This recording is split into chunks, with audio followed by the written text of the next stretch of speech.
I've worked with some great directors and great writers, and I think, I don't know, not by design, just by luck. I think so much is luck in an actor's life, and I don't really have a process. Some actors do. Some actors have a very rigid set of, they sort of do certain things.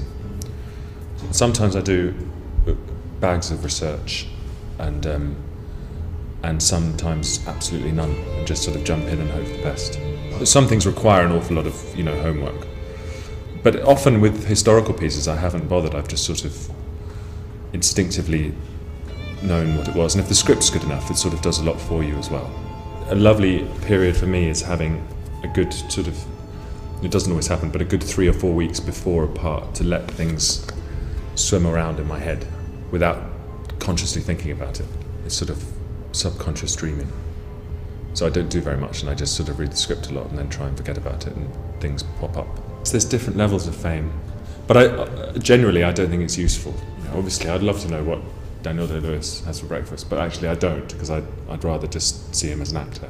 Apart from publicising work, I think courting a lot of publicity is not always a useful thing for an actor. When I was younger and we used to go and see school plays, and I sort of knew that's what I wanted to do.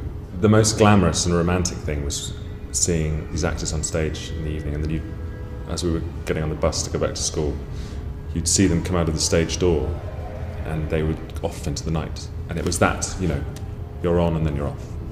I love doing plays at school, and I'd always done plays, and my mum taught drama and was an actress for a little bit, for a few years, and my grandfather directed amateur dramatics, even though he was an engineer. And so it was encouraged, and I think I was told I was good at it and I loved it, and so I secretly auditioned for drama school after school and got in, and then I went straight from school to RADA.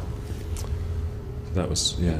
The longer I'm an actor, a very odd sensation is sometimes looking back at stuff you've done. But now and again you see something's on TV, and certainly something you thought you were quite good in, and you watch them 5 years later and realise how appalling, or they just didn't, they haven't lasted. I remember at the time thinking I was really quite handy in it, quite good. And I watched it back the other month and just was horrified.